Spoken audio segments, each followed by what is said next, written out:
সেনাবাহিনী, police, RAB সবাই ছিল। ছাত্রদের সাথে সরাসরি সংঘর্ষ, কঠিন অবস্থা, খুব ভয়ানক অবস্থা বিরাজ করতেছে এখন এই মুহূর্তে।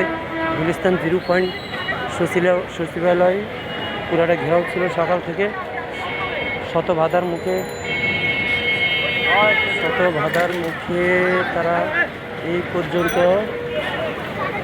টিকিয়েছিল।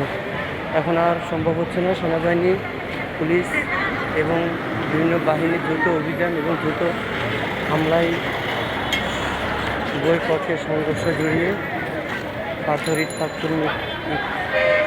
নিক্ষেপ এবং